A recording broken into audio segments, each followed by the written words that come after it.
আজকের ভিডিওতে এমন একজনের কথা বলবো যার দুটো হাত নেই তবুও তিনি বিমান চালান।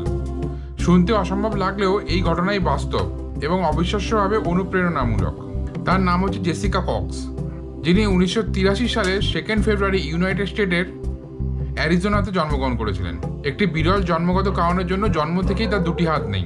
তার মায়ের প্রেগনেন্সির সব টেস্ট নর্মাল থাকলেও জেসিকার জন্মের পরে সবাই অবাক হয়ে গেছিলেন তার দুটো হাত নেই দেখে। কিন্তু সীমাবদ্ধতা তাকে কোনোভাবেই থামাতে পারেনি। হাত না থাকলেও তিনি সব কাজই করতে পারেন, যেমন তিনি পা দিয়ে লিখতে পারেন, টাইপ করতে পারেন, মিনিটে 25টা শব্দ টাইপ করতে পারেন, গাড়ি চালান, ফোন ব্যবহার করেন এবং নিজের চুল নিজেই আঁচড়ান। এমনকি তিনি একজন সাবেক ড্যান্সার আর একজন ডাবল ব্ল্যাক বেল্ট অধিকারী। সবচেয়ে অবাক করা বিষয় হলো জেসিকা কক্স হচ্ছে পৃথিবীর প্রথম হাতবিহীন পাইলট। আর তিনি যে বিমানটি ওড়ান তার নাম হচ্ছে আরকুব, একটি বিশেষ বিমান যেটাকে বিশেষভাবে তৈরি করা হয়েছিল তার জন্যই, যেটার মধ্যে র্যাডার পোর্টাল নেই। ফলে তিনি সহজেই পা ব্যবহার করে প্লেনকে নিয়ন্ত্রণ করতে পারেন। যেখানে সাধারণ পাইলটের লাইসেন্স পেতে 6 মাস লাগে, সেখানে জেসিকার লাইসেন্স পেতে সময় নিয়েছিলেন 3 বছর।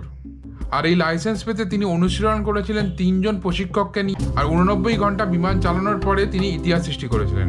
আর গল্প প্রমাণ করে অক্ষমতা শরীরে থাকে না মানুষের, অক্ষমতা থাকে আমাদের চিন্তায়, আমাদের মনে।